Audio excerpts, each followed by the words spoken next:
আজকের এই ভিডিওতে আমরা আমপারার সূরাতুল আলাকটি নিয়ে আলোচনা করব। আমরা গত পর্বের মধ্যে এই সূরাতুল আলাকের এই আয়াত পর্যন্ত আলোচনা করছিলাম। আজকে আমরা এরপর থেকে আলোচনা করব। তাই যদি আপনি আমার পূর্বের এই গুরুত্বপূর্ণ ভিডিওটি না দেখে থাকেন তাহলে অবশ্যই এই ভিডিও ডেসক্রিপশনে লিংক দেওয়া থাকবে, সেখান থেকে গিয়ে দেখে আসবেন। তাহলে কিভাবে পড়ব? বিসমিল্লাহির রহমানির রহিম। হামজা জবর আ, র জবর র, আর হামজা ইয়া জবর আই, তা জবর তা, আর আই তা, হ্যাঁ আর আই তা। এখানে র জবর রা পড়া যাবে না। অনেকেই আমরা পবিত্র কুরআনুল হাকিম পড়াটা সহিষ্ণুভাবে পড়তে পারি না এই সামান্য কিছু হরফের জন্য। আমরা অনেকেই রকে রা পড়ি অথবা কফকে কা পড়ি, এই কারণে পড়াটা সহিশুদ্ধ হয় না। তাহলে র জবর র পড়ব। কীভাবে পড়ব? আর আই তা, এরপরে হামজা নুন জের ইং। দেখুন এই নুন সাকিনটা কখন গুন্নাহ করে পড়তে হবে, কখন স্পষ্ট করে পড়তে হবে তা আমরা অনেকেই জানি না। তাই আপনি আমার এই আমপারার পর্বগুলো যদি নিয়মিত দেখেন তাহলে ইনশাল্লাহ অবশ্যই আমি আপনাকে এই নুন সাকিন পড়ার নিয়মগুলো শিখিয়ে দিব। দেখুন নুন সাকিনের পরে যদি ইকফার 15টি হরফ থেকে কোনো একটি হরফ যদি এই নুন সাকিনের পরে থাকে তাহলে নুন সাকিনটাকে গুন্নাহ করে পড়তে হবে। যেমন এখানে নুন সাকিনের পরে কাপটি হলো ইকফার হরফ, আর নুন সাকিনের পরে ইকফার হরফ থাকলে অবশ্যই গুন্নাহ করে পড়তে হবে। তাহলে কিভাবে পড়ব?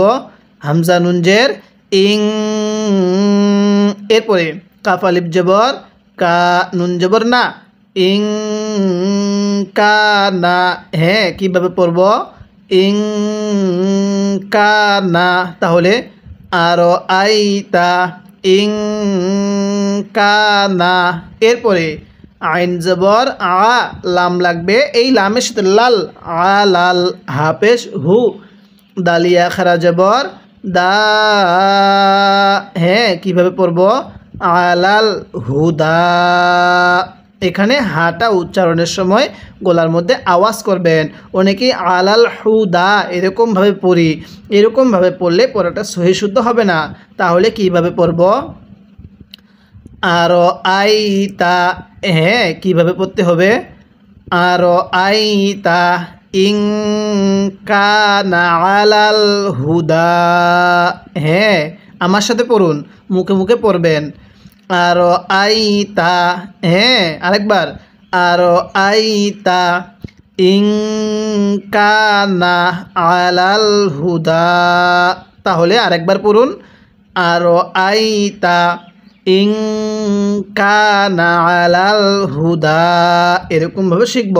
আমি কিন্তু আপনাকে পুরো আমপারাটাই এরকমভাবে বানান করে শিখাবো। আর কুরআনুল হাকিম শেখার জন্য প্রাথমিকভাবে আপনাকে এরকমভাবে একটি পারা বানান করে অবশ্যই শিখতে হবে।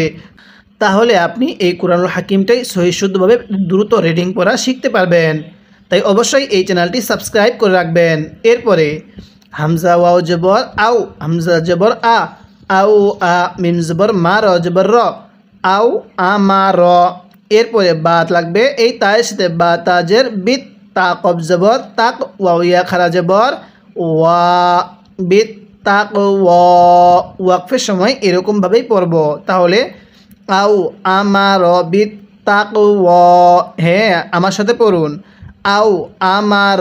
আরেকবার পড়ুন, আউ আমার বিত তাক। অনেকেরই হয়তো মুখে বলাটা একটু কষ্টকর হয়ে যাচ্ছে, তারপরও আমি বলবো মুখে মুখে পড়ার চেষ্টা করুন, তাহলে এই পড়াগুলো এখানেই শিখতে পারবেন। পড়ুন, আও আমার, হ্যাঁ পড়ুন, আও আমার বিত তাকওয়া। কীভাবে শিখব?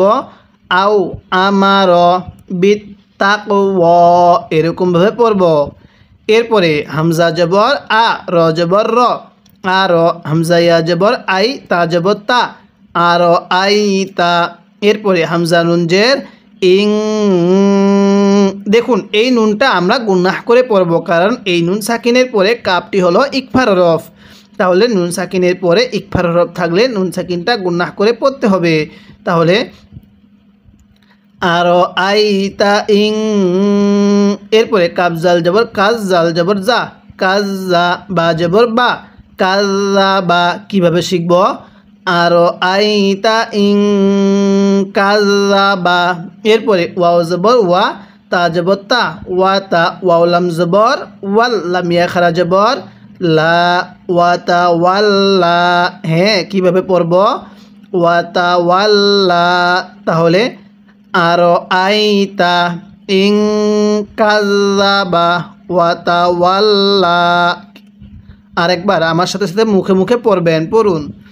আর আইতা, এরপরে ইং কাযাবা ওয়াতা ওয়াল্লা, পড়ুন আমার সাথে।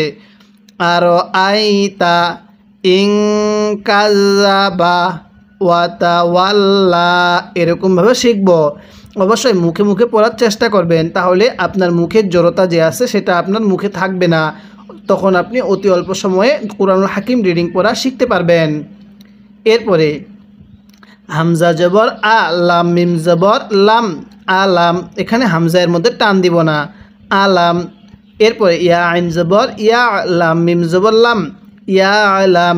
তাহলে লাম মিম জবর লাম, আলাম, ইয়া আলাম। মিম সাকিনের পরে বা থাকলে গুন্নাহ করতে হয়, এজন্য এখানে গুন্নাহ করব। নিয়মটা শিখে রাখবেন, মিম সাকিনের পরে বা থাকলে গুন্নাহ করে পড়তে হয়। এরপরে বাজের বি, হামজা নুন জবর আন, নুন লাগবে এই লামের সাথে, নুন লাম জবর নাল, বি আন নাল, লাম খারা জবর ল, হা জবর হা, বি আন নাল হা।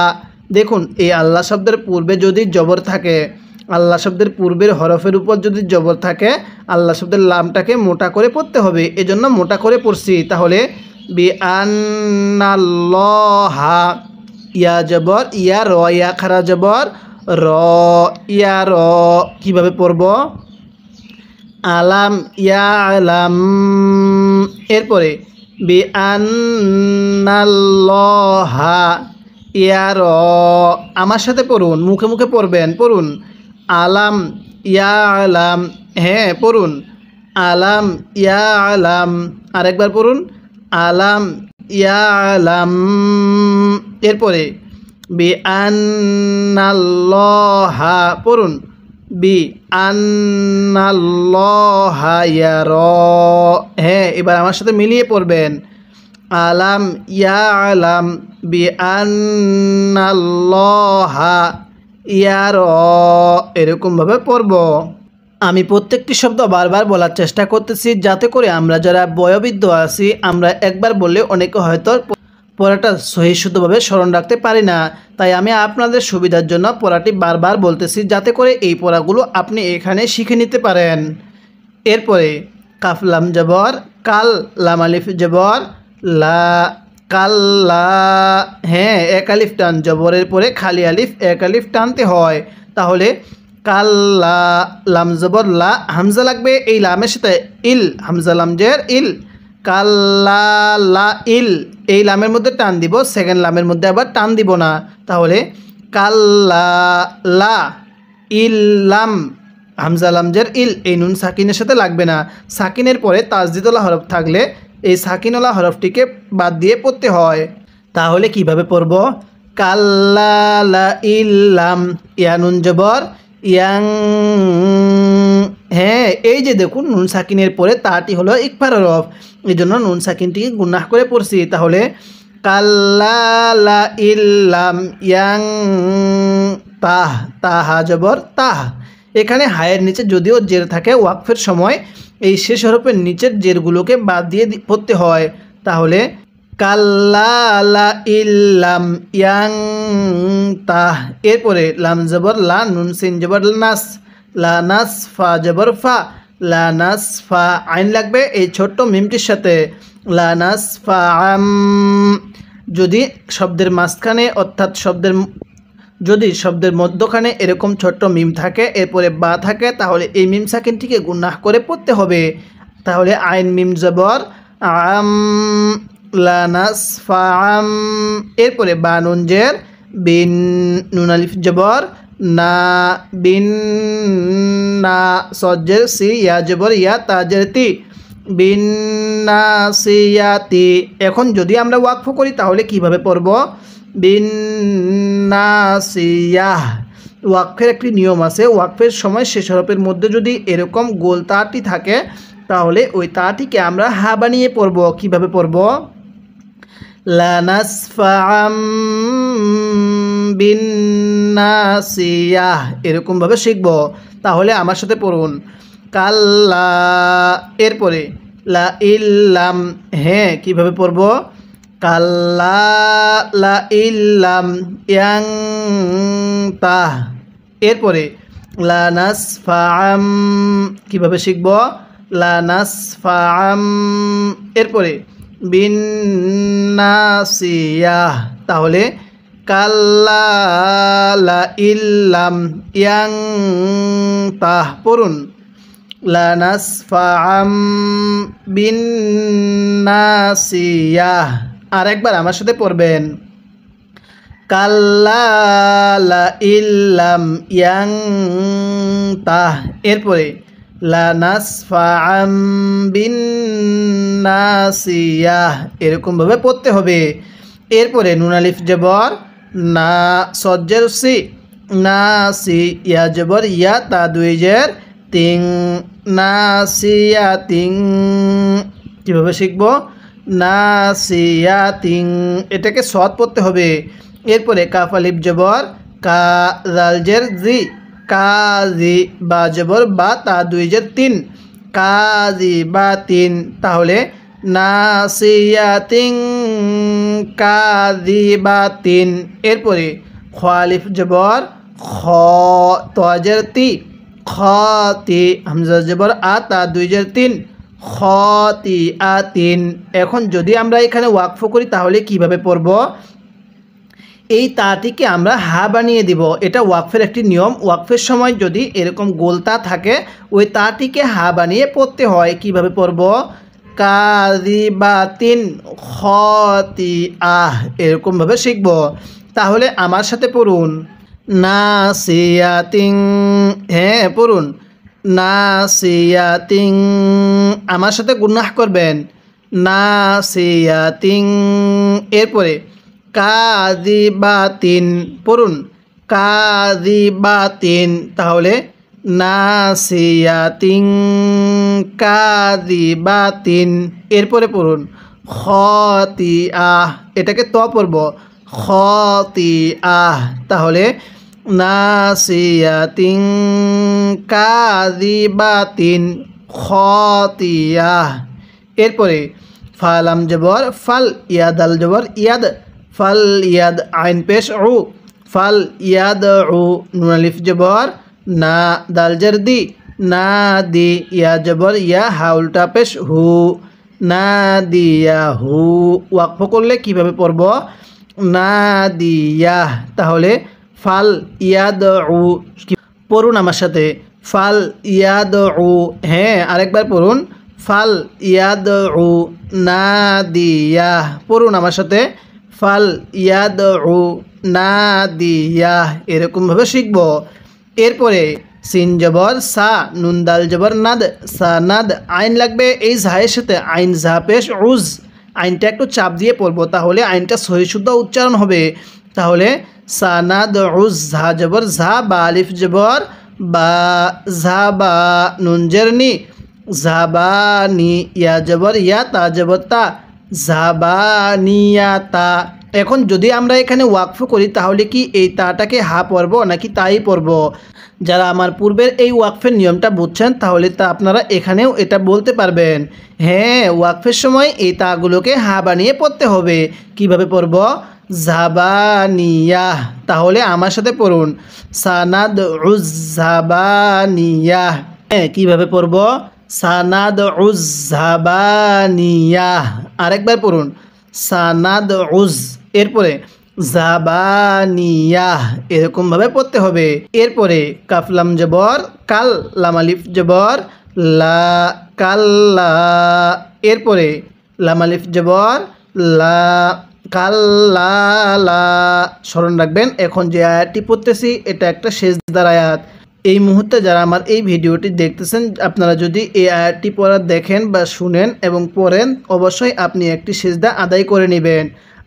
তাহলে আমরা আগে আয়াতটা শেষ করি। কাল্লা লা, তাপেশ তু, তো আইন জের তি, তু তি, হাপেশ হু, তুতিউহু কিভাবে পড়ব কাল্লা লা তুতিউহু হ্যাঁ কিভাবে পড়তে হবে কাল্লা লা তুতিউহু এরপরে ওয়াও সিন জবর ওয়াস জিম দাল পেশ জুদ ওয়াস জুদ হ্যাঁ কাল্লা লা তুতিউহু ওয়াস জুদ এরপরে ওয়াও কব জবর ওয়াক তা জবর তা রবাজের রিব ওয়াক তারিব হ্যাঁ কিভাবে পড়ব ওয়াস জুদ ওয়াক তারিব এরকমভাবে শিখব তাহলে আমার সাথে পড়ুন কাল্লা লা হ্যাঁ পড়ুন কাল্লা লা এরপরে তুতিউহু আমার সাথে মিলাই পড়ুন কাল্লা লা তুতিউহু এরপরে ওয়াস জুদ ওয়াক তারিব হ্যাঁ ওয়াস জুদ পড়ুন ওয়াস জুদ ওয়াক তারিব আমার সাথে মিলাই পড়ুন কাল্লা লা তুতিউহু এরপরে ওয়াস জুদ ওয়াক তারিব হ্যাঁ আরেকবার পড়ুন কাল্লা লা তুতিউহু এরপরে ওয়াস জুদ ওয়াক তারিব এরকমভাবে শিখব এটা একটা সেজদার আয়াত আপনারা যখন পবিত্র কুরআনুল হাকিম পড়বেন তখন যদি কোনো আয়াতের শেষে এরকম সেজদা লেখা থাকে তাহলে বুঝবেন সেটি সেজদার আয়াত আর এই সেজদার আয়াত যে পড়বে এবং যে শুনবে উভয়জনকে সেজদা দিতে হবে অবশ্যই সেজদা দেওয়া ওয়াজিব আর এই সেজদাটি দেওয়ার নিয়ম হলো আপনি নামাজের মতো সোজা খাড়া হবেন এরপর সোজা আপনি সেজদায় গিয়ে একটি সেজদা দিয়ে সেজদার তাসবিহগুলো বলার পরে 3 বার 5 বার 7 বার তাসবিহগুলো বলবেন বলার পরে আপনি আবার সোজা খাড়া হয়ে যাবেন এই হলো সেজদা আদায়ের নিয়ম তাই অবশ্যই যারা ভিডিওটি দেখতেছেন অবশ্যই আপনারা একটি সেজদার আয়াত দিয়ে দিবেন অবশ্যই আপনারা একটি সেজদা দিয়ে দিবেন আর আমি কিন্তু আপনাকে পূর্বে পুরো নুরানি কায়দাটা এরকমভাবে পর্ব আকারে শিখিয়েছি এখন আমি পুরো আমপারাটাই এরকমভাবে আপনাকে পর্ব আকারে শিখাবো এরপরে আমি আপনাকে পুরো কুরআনুল হাকিমটাই রিডিং পড়া শিখাবো তাই অবশ্যই আপনি আমার এই চ্যানেলটি সাবস্ক্রাইব করে রাখবেন যাতে করে এই পরবর্তী কোরআন শিক্ষা আমপারা শিক্ষার পর্বগুলো সবার আগে আপনি পেয়ে যান আজকে আমরা এই ভিডিওতে সূরাতুল আলাকটি শেষ করলাম পরবর্তী পর্বের মধ্যে আমরা সূরাতুল 3 নিয়ে আলোচনা করব।